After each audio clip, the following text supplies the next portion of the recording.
अस्सलाम वालेकुम, मेरा नाम मोहम्मद असद अली है। हम इसी एक्सरसाइज को कंटिन्यू कर रहे थे 18.4 को। 10 क्वेश्चन हम पिछली वीडियो में कर चुके हैं। क्वेश्चन नंबर 11 से स्टार्ट लेंगे। तो क्वेश्चन नंबर 11 है हमारे पास x divided by x minus 3 का स्क्वायर रूट।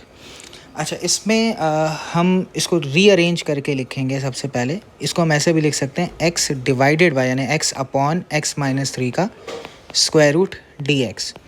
अब इसे हमें इंटीग्रेट करना है, तो ये दो फंक्शन है हमारे पास, एक है x और एक है 1 अपॉन, यानी कि u हम नाम देंगे x को और v डैश हम नाम देंगे 1 upon square root of x minus 3 को। तो ये हमारे पास v डैश आ गया।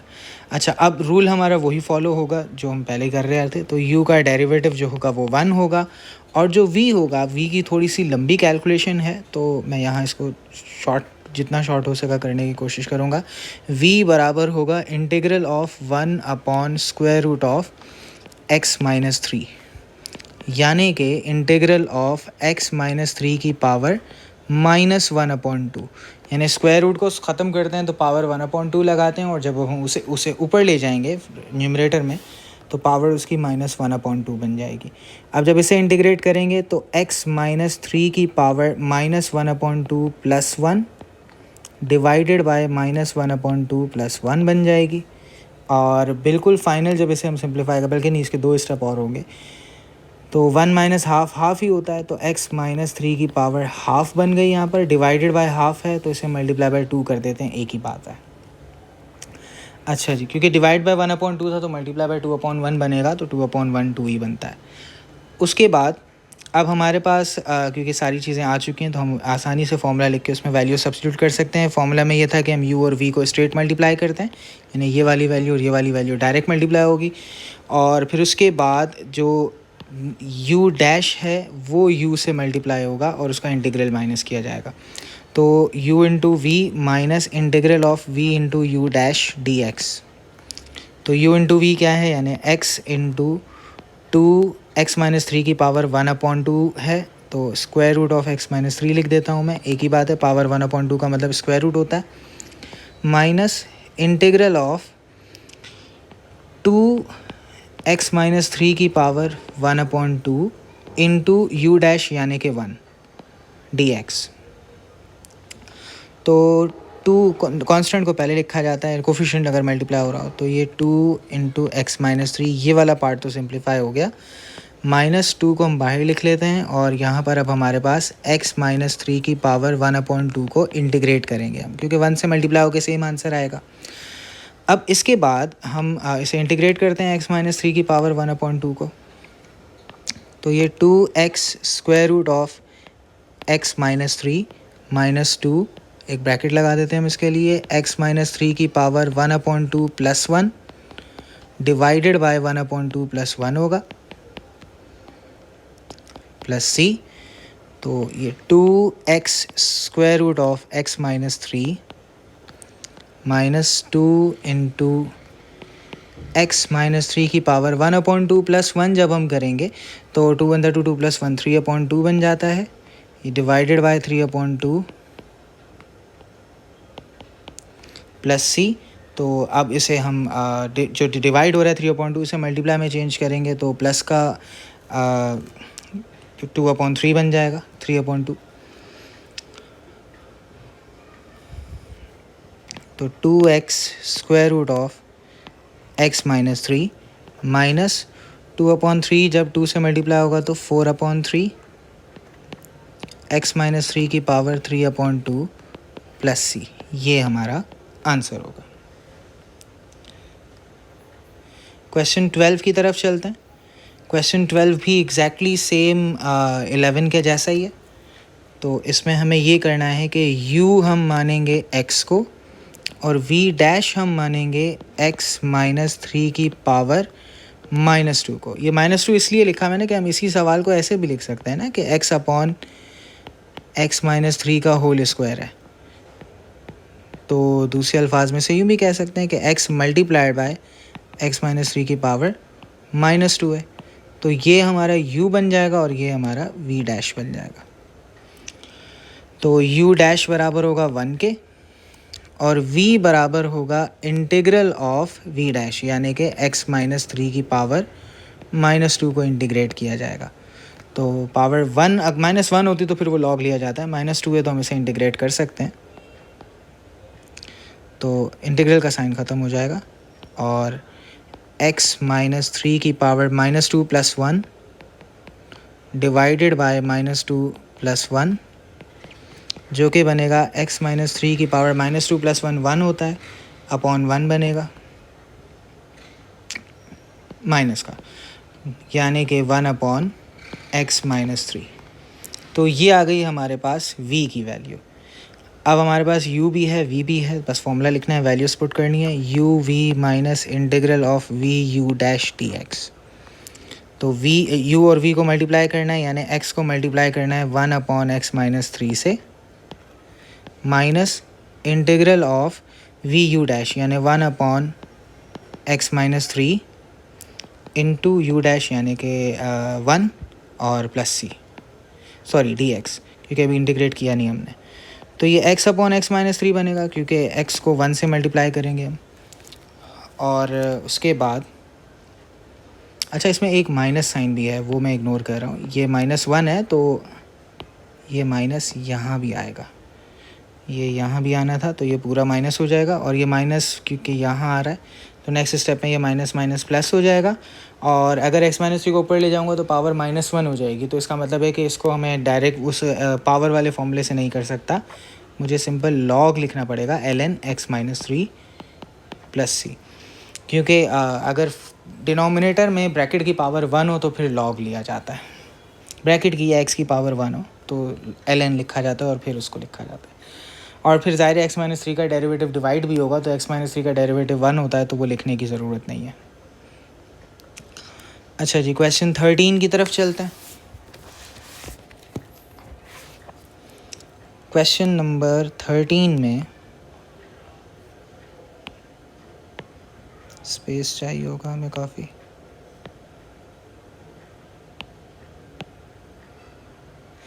क्वेश्चन नंबर 13 है हमारे पास ln x/x², ln x/x²। तो रूल हमारा वही कि लॉग और अलजेब्राइक फंक्शन हो तो अलजेब्राइक को आप v मानेंगे, u लॉग को ही माना जाएगा, LAE का ऑर्डर फॉलो होगा, लॉग, अलजेब्रा एंड एक्सपोनेंशियल। तो लॉग पहले u बना और v डैश बन जाएगा 1/x²।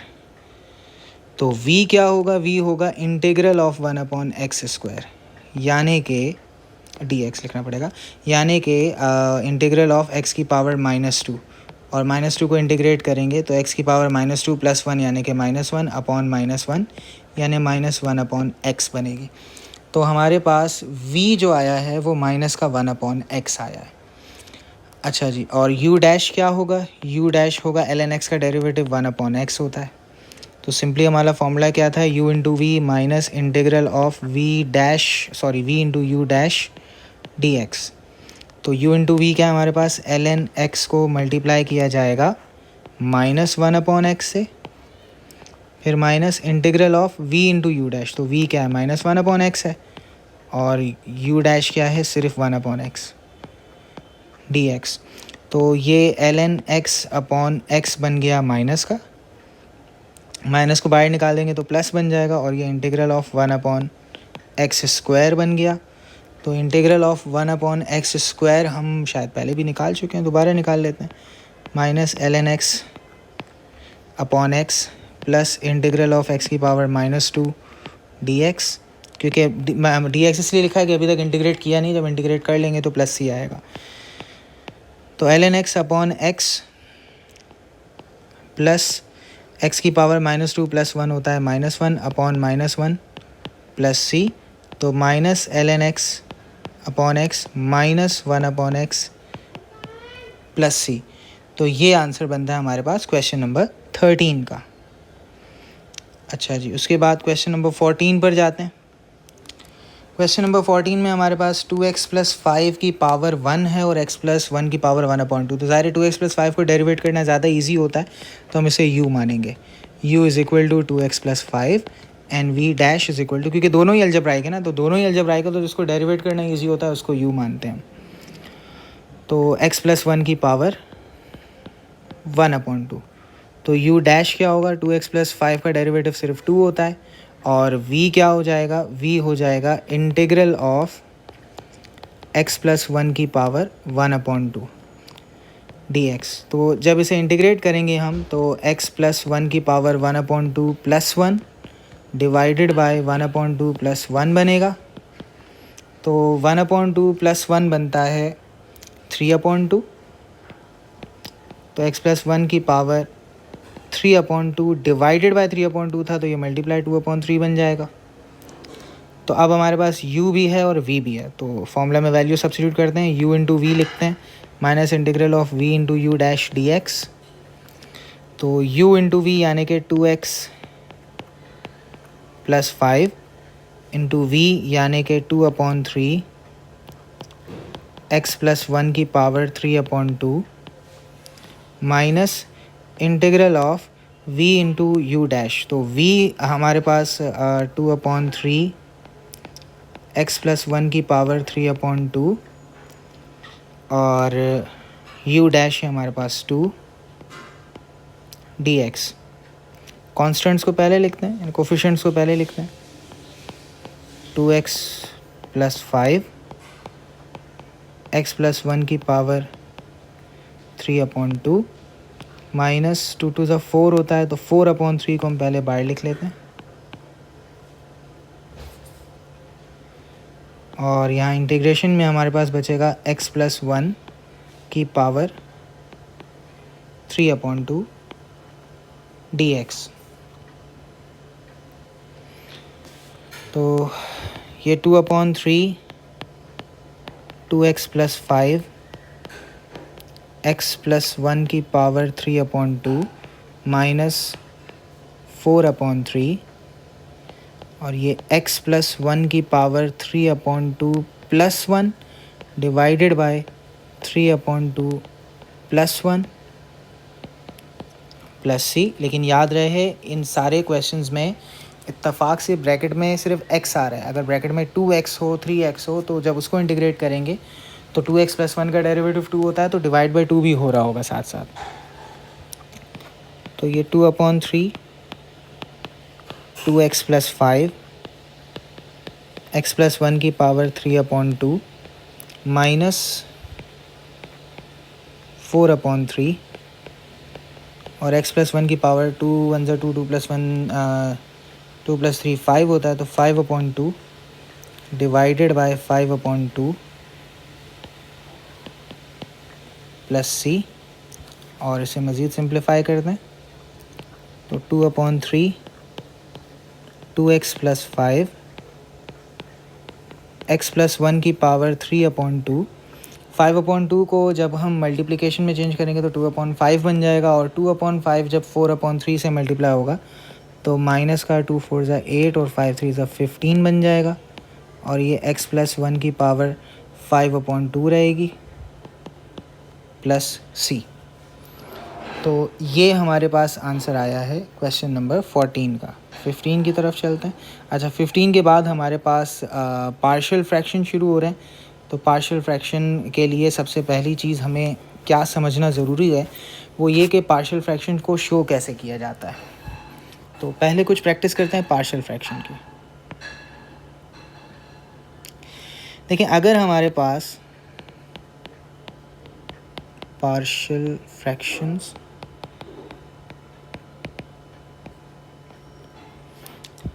अगर हमारे पास कुछ ऐसी इक्वेशन हो जिसके डिनोमिनेटर में, यानी सपोज मैं एक एग्जांपल देता हूँ आपको। सपोज़ हमारे पास एक फ्रैक्शन है 2/x प्लस 3 और इसे हमें ऐड करना है 5/x प्लस 1 से। तो इसे सॉल्व करने का तरीका ये होता है कि हम पहले इसका एलसीएम लेंगे। एलसीएम लेते हैं तो ये दोनों फैक्टर मल्टीप्लाई हो जाते हैं, यानी x plus 3 into x plus 1 हो जाएगा। और जब ये x plus 3 into x plus 1 multiply होगा तो न्यूमरेटर में हमारे पास 2 इंटू एक्स प्लस 1 आएगा, और दूसरा जो 5 है वो x प्लस 3 से मल्टीप्लाई हो जाएगा। और इसे जब हम अब न्यूमरेटर को अगर हम सिंप्लीफाई करते जाएं, 2 को x से किया 2x प्लस 2, 5 को x से करेंगे तो 5x प्लस 5 3 ज़ा 15 डिवाइडेड बाय x को x से किया x स्क्वायर, x को 1 से करेंगे तो x, फिर 3 को x से करेंगे तो 3x और 3 को 1 से मल्टीप्लाई करेंगे तो 3। और उसके बाद मज़ीद अगर आगे बढ़ें तो 2x प्लस 5x बनता है 7x और 2 प्लस 15 बनता है 17 divided by x square plus 4x plus 3। तो होगा यूँ कि इसको, यानी ये जो पहला स्टेप है, यहाँ से आखिर तक पहुँचना तो बहुत इजी था, लेकिन पार्शियल फ्रैक्शन में असल में क्या होता है कि आपको रिवर्स जाना है। आपके पास ये ऑप्शन पहले से क्वेश्चन में गिवन होगा, आप उसे कन्वर्ट करेंगे रिवर्स प्रोसेस अप्लाई करके इसमें, और फिर इसको बारी बारी इंटीग्रेट करेंगे। ठीक है, तो रिवर्स हो गया। अब ये रिवर्स चलने का तरीक़ेकार क्या होगा कि डिनोमिनेटर की सबसे पहले की जाएगी फैक्टराइजेशन। फैक्टराइजेशन हम पहले ही चैप्टर्स में पढ़ चुके हैं। चैप्टर 1 में हमने पढ़ा था कि फैक्टराइजेशन कैसे की जाती है, मिडिल टर्म फैक्टराइजेशन। इसमें यूजुअली मिडिल टर्म फैक्टराइजेशन होगी, और अगर क्यूबिक फंक्शन भी होंगे तो वो ईज़िली फैक्टराइजेबल होंगे। तो यहाँ पर इसे जैसे हम फैक्टराइज़ करते हैं तो इसको शुरुआत करते हैं। इसका फॉर्मल मेथड क्या होगा, फॉर्मल प्रोसीजर क्या होगा, वो लिखते हैं। तो हमारे पास सवाल है 5 माइनस एक्स अपॉन ये जो x square plus 5x plus 6 है, इसे अगर मैं सिंप्लीफाई करूँ, या सॉरी, अगर मैं इसको फैक्टराइज़ करना चाहूँ तो फैक्टराइज़ इसके फैक्टर बनेंगे 1 6 6 होता है, और 2 3 भी 6 होता है, और 2 और 3 को ऐड करें तो 5 बनता है। तो इससे मैं लिख सकता हूँ x square plus 3x plus 2x plus 6। अब इसको और मज़ीद फैक्टराइज़ हम करते हैं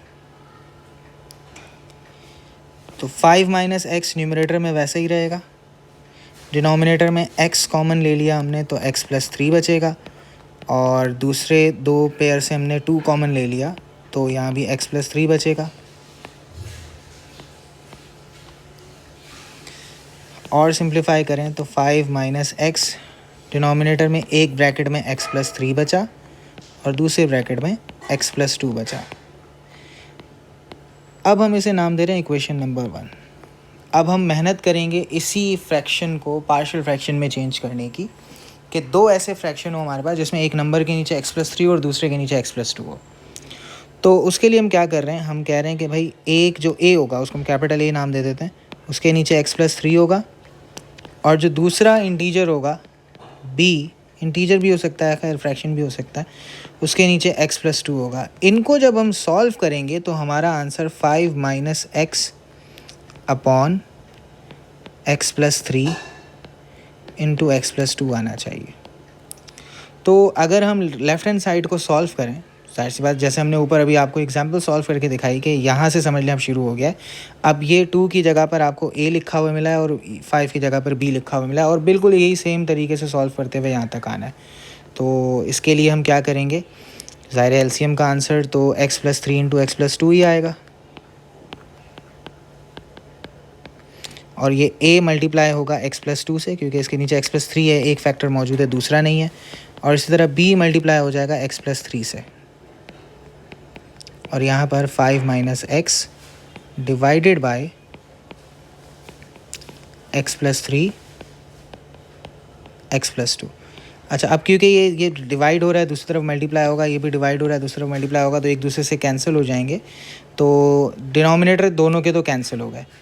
न्यूमरेटर हमारे पास क्या बचे हैं, a को x से मल्टीप्लाई करेंगे ax, a को 2 से मल्टीप्लाई करेंगे 2a, b को x से मल्टीप्लाई करेंगे bx, b को 3 से मल्टीप्लाई करेंगे 3b is equal to 5 minus X. जो x वाली वैल्यूज़ हैं उन्हें एक साथ अरेंज करते हैं, तो ये ax plus bx plus 2a constant है, इनके साथ कोई वेरिएबल यानी x नहीं है, 3b is equal to 5 minus X. अब हम करेंगे कोफिशिएंट्स को कंपेयर। कोफिशिएंट्स को कंपेयर करने का मतलब ये होता है कि जो कांस्टेंट होंगे, जैसे कि a प्लस बी, एक्स का जो कोफिशिएंट है, यहाँ पर a और b है और यहाँ x का जो कोफिशिएंट है वो -1 है। यानी अगर अभी भी आपको समझ नहीं आया तो अगर मैं इनमें से x कॉमन ले लूँ तो यहाँ a + b बचेगा और ये पूरा 2a + 3b ही रहेगा = 5 - x के साथ कोई कुछ नहीं है तो 1x। अब अगर हम कंपेयर करें तो a + b जो है ये बराबर है -1 के और 2a + b जो कांस्टेंट नंबर है वो बराबर है 5 के। तो ये हमारे पास दो इक्वेशंस आ गए। पहली इक्वेशन क्या है कि a + b बराबर है 5 के और दूसरी इक्वेशन क्या है कि 2a + b 5 के बराबर है और a + b -1 के बराबर है।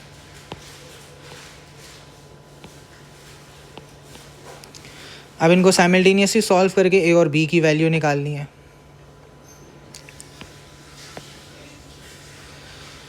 तो अगर मैं पहली इक्वेशन को 2 से मल्टीप्लाई कर दूँ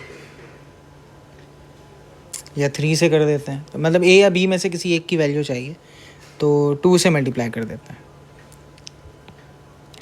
तो ये इक्वेशन बनेगी 2a + 2b बराबर है -1 के और नीचे वाली इक्वेशन सेम रहेगी 2a + b बराबर है 5 के। ये -2 के बराबर होगी, 2 को मल्टीप्लाई कर दिया सबसे हमने। अब इनको सब्ट्रैक्ट करते हैं, ये कैंसिल हो गए 2a से 2a और 2b में से b जाएगा तो सिर्फ b बचेगा और -2 और -5 -7 बनेगा। तो b की वैल्यू आ गई हमारे पास -7। अब इसी तरीके से अब हम a की वैल्यू निकालेंगे। अब इसी b की वैल्यू को हम किसी भी इक्वेशन में, इक्वेशन 1 ईजी थी उसमें सब्स्टिट्यूट करेंगे। a + b बराबर है -1 के तो a -7 बराबर है -1 के, क्योंकि b की वैल्यू -7 है। -7 को दूसरी तरफ ऐड करेंगे तो -1 + 7 तो a की वैल्यू आती है हमारे पास -1 + 7 यानी कि 6।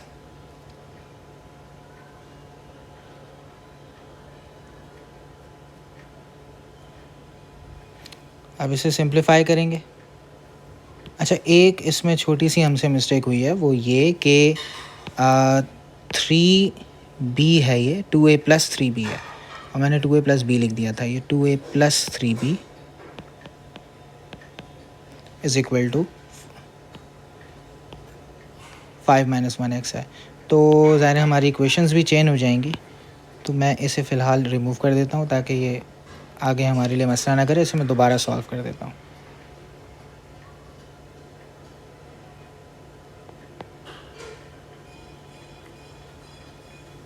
अच्छा जी, तो एक इक्वेशन थी हमारे पास 2 ब्रैकेट a + b = -1 यानी 2 से मल्टीप्लाई कर रहे थे हम इसे, और दूसरी इक्वेशन मौजूद है हमारे पास 2a + 3b बराबर है 5 के। तो जब 2 से मल्टीप्लाई करेंगे उस इक्वेशन को तो 2a + 2b बराबर है -2 के, ये पहली इक्वेशन आएगी। और दूसरी इक्वेशन हमारे पास बनेगी 2a + 3b बराबर है 5 के। अब इनको सब्ट्रैक्ट करते हैं, 2a से 2a माइनस हो गया, 2 से 3b जब जाएगा तो माइनस का b बचेगा और ये -7 हो जाएगा। तो b की वैल्यू सिर्फ 7 आ रही है, -7 नहीं आ रही, +7 आ रही है। अब यही b की वैल्यू 7 हम किसी भी इक्वेशन में, पहली इक्वेशन में लिख देते हैं। तो a + b बराबर है -1 के, तो a + 7 बराबर है -1 के, तो a बराबर है -1 - 7 के, यानी a बराबर है -8 के। तो a की वैल्यू भी हमारे पास आ गई और b की वैल्यू भी आ गई। तो अब वापस चलते हैं हम अपने पार्शियल फ्रैक्शन जो हम बना रहे थे इस वाली इक्वेशन में। तो ये 5 - x यानी ये पूरी जो इक्वेशन है 5 - x, ये पूरी चीज़, इसे हम a/x + 3 b/x + 2 लिख सकते हैं। तो लिख देते हैं a/x + 3। तो a/x + 3 की बात करते हैं। a की वैल्यू है -8, तो -8/x + 3 और प्लस b का फ्रैक्शन है हमारे पास x + 2। इसे इंटीग्रेट करना है हमें। अब इसे इंटीग्रेट करना ज़्यादा आसान है, क्योंकि कांस्टेंट नंबर मल्टीप्लाई हो रहा है तो हम उसे बाहर लिख सकते हैं, यानी -8 को बाहर लिख लेते हैं और यहाँ 1/x + 3 बचेगा। इसी तरह यहाँ भी 7 को हम बाहर लिख लेंगे तो यहाँ 1/x + 2 बचेगा। दोनों के साथ dx तो है ही है। तो क्योंकि इसकी ब्रैकेट की पावर 1 है तो हम सिर्फ ln x प्लस 3 लिखेंगे, और इसी तरह दूसरा जो ब्रैकेट है उसकी भी पावर 1 है तो ये ln x प्लस 2 लिखेंगे और प्लस c। तो ये हमारा आंसर आ गया क्वेश्चन नंबर 15 का। पहली बार अगर आप समझ रहे हैं तो डायरेक्टली समझ नहीं आया होगा, इसे एक बार फिर से देखिएगा वीडियो को रिवाइंड करके। लेकिन 16 की तरफ चलते हैं। 16 को भी हम इतनी ही डिटेल से दोबारा करते हैं ताकि और बेहतर तरीके से आपको समझ आ जाए, क्योंकि पिछले क्वेश्चन में वैसे भी एक मिस्टेक की वजह से हमें आधा क्वेश्चन दोबारा से करना पड़ा, तो वो फ्लो टूट गया होगा, यकीनन बेहतर समझ नहीं आया होगा। तो हम इसे दोबारा से करते हैं अगले सवाल को इसी मेथड से। हमारे पास हमें इंटीग्रेट करना है 5x minus 7 upon x square minus 2x minus 15 को। अगर हम इसे मिडिल टर्म फैक्टराइजेशन से ब्रेक करें तो इसे मैं लिख सकता हूँ 5x minus 7 upon x square minus 5x plus 3x minus 15, क्योंकि माइनस 5 और प्लस 3 करेंगे तो माइनस का 2 बन जाएगा, और 5 इंटू 3 करेंगे तो 15 बन जाएगा। तो ये मिडिल टर्म फैक्टराइजेशन का यही तरीका होता है। तो अब इसे और सिंप्लीफाई करें हम, मैं एक स्टेप खा रहा हूँ, हम इसे डायरेक्ट लिख सकते हैं x plus 3 x minus 5, x plus 3 x minus 5। असल में वो जो दो नंबर होते हैं ना जिन्हें आप मल्टीप्लाई करके मिडिल टर्म बना रहे होते हैं, असल में वही उनके फैक्टर होते हैं। तो इसलिए डायरेक्ट भी पता लग जाता है कि प्लस 3 और माइनस 5 होगा, क्योंकि देखें यहाँ मैंने प्लस 3 लिखा था और माइनस 5 किया था, तो यही इनके फैक्टर होते हैं। अच्छा जी, dx। तो हमें जो पार्शियल फ्रैक्शन बनाना है इसी को बनाना है। इसे हम लिख सकते हैं a upon x plus 3 plus b upon x minus 5 बराबर होगा 5x minus 7 upon x plus 3 X minus. अच्छा जी, तो वही डिनोमिनेटर कैंसिल हो जाएंगे, तो यहाँ पर बनेगा हमारे पास a bracket x minus 5 plus b into x plus 3, यानी शो कर देता हूँ इस स्टेप में, और इनका एलसीएम लेके x plus 3 X minus 5 is equal to 5x minus 7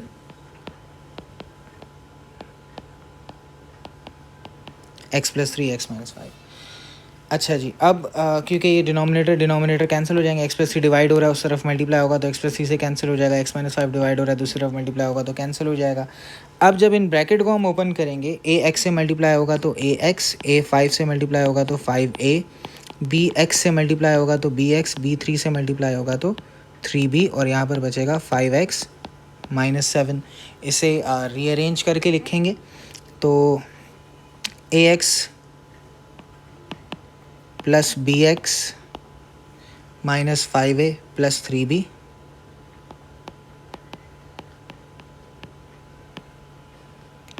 is equal to 5x minus 7। a common ले लेंगे हम, सॉरी x कॉमन ले लेंगे तो यहाँ a प्लस b बचता है, और ये माइनस 5a प्लस 3b वैसे ही रहेगा, is equal to 5x minus 7। अगर हम कंपेयर करें तो यहाँ पर x के साथ a प्लस बी और यहाँ पर x के साथ 5 है, तो इसका मतलब a प्लस x बराबर है 5 के, a प्लस b बराबर है 5 के, और माइनस 5a प्लस 3b बराबर है माइनस 7 के। ये दो इक्वेशंस हैं। हम पहली इक्वेशन को 5 से मल्टीप्लाई करते हैं, इस इक्वेशन को 5 से मल्टीप्लाई करेंगे तो ये बनेगी 5a प्लस 5b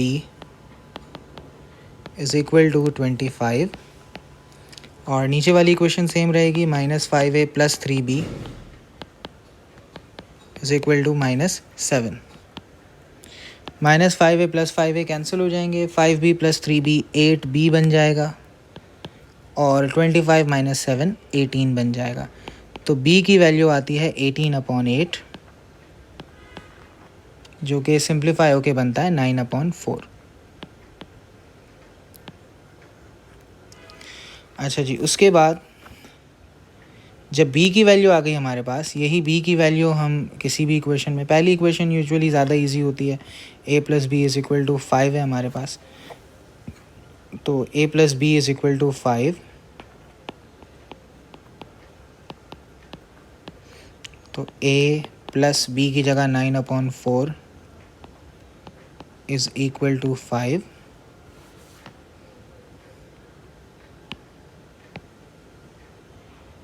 तो a = 5 - 9/4, तो a की वैल्यू बनती है 11/4, क्योंकि 4 5 20 होता है। तो a की वैल्यू भी आ गई हमारे पास, b की वैल्यू भी आ गई, तो हमारा जो पार्शियल फ्रैक्शन है वो ये था a/x + 3 b/x - 5,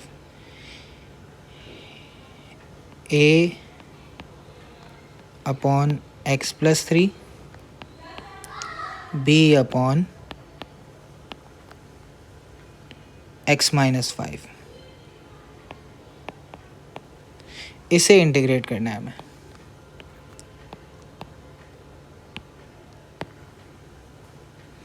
तो इसे इंटीग्रेट करने के लिए हम वही कांस्टेंट नंबर, क्योंकि है मल्टीप्लाई हो रहा है, तो हम इसे बाहर कॉमन निकाल सकते हैं।